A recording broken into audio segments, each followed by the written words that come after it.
ஓகேங்களா? ஸோ கீழநெல்லியோட மகத்துவம் இவ்வளவுதான் இருக்கு. இன்னும் கீழநெல்லியால பல விஷயங்கள் இருக்கு. அதனால இதுல வந்து ஒரு சிறு குறிப்பு தான் இப்போ சொல்லியிருக்குது. மீண்டும் இன்னொரு காணொளியில வந்து உங்களுக்கு கீழநெல்லிய பத்தி மேலும் மேலும் அற்புதமான ஒரு பலன்கள்லாம் உங்களுக்கு வந்து நான் தெரிவிப்பேன். இப்போதைக்கு வந்து காணொளி சிறியது. அதனால வந்து கீழநெல்லிய பத்தி இப்ப நான் சொல்லியிருக்கிறது மஞ்சள் காமாலை, சொறி, சிரங்கு இது. அப்புறமா வந்து பெண்கள் சம்பந்தப்பட்ட விஷயங்கள்லாம் இதுல சொல்லியிருக்கேன். இத வந்து நீங்க கடைப்பிடிக்கலாம். ஆனா ஒன்று இப்ப நான் சொல்லிக்க விரும்புறேன். அடியேன் வந்து ஒரு மருத்துவர் அல்ல.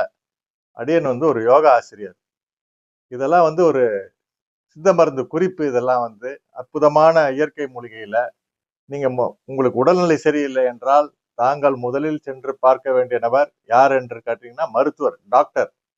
நேரடியா ஹாஸ்பிட்டலுக்கு போங்க, மருந்துலாம் வாங்கிக்கங்க. கூடவே வந்து இந்த இயற்கை வைத்தியத்தையும் வந்து நீங்க கடைப்பிடிக்கலாம். ஒண்ணும் தவறு கிடையாது. சரிங்களா? நன்றி. அடுத்து வந்து நம்ம இப்ப பார்க்க போற மூலிகை குப்பைமேனி. முழு தாவரமும் மூச்சு குழல் மற்றும் ஆஸ்துமா நோய்க்கு மருந்தாகிறது. வயிற்றுப் பூச்சிகளுக்கு எதிரானது. வாந்தியை தூண்டுவது.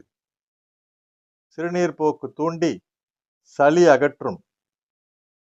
இலைகளை தோல் வியாதிகளுக்கு முள் பூச்சாகிறது. சொறி, படுக்கை புண் மற்றும் நாட்பட்ட புண்களை ஆற்றுகிறது. மலமிளகி இலைச்சாறு எண்ணெய் கலந்து முடக்குவாதம், மூட்டு வலிக்கு தடவப்படும். வேர்ச்சூரணம் 1 லிட்டர் நீரில் ஒரு பிடி போட்டு 8ல் 1 காய்ச்சி கொடுக்க நாடாய்ப்புழு, நாக்குப்பூச்சி நீங்கும். வயிற்றுப்போக்கு உண்டாகும்.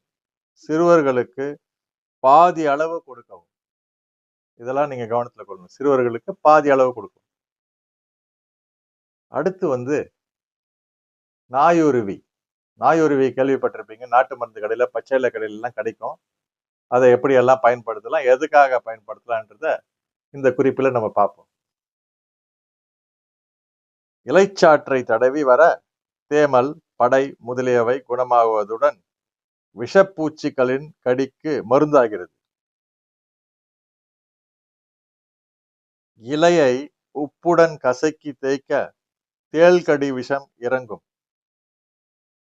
வேரின் பட்டை சாறு கருச்சிதைவுக்கு பின் ஏற்படும் குருதிப்போக்கினை நிறுத்தும்.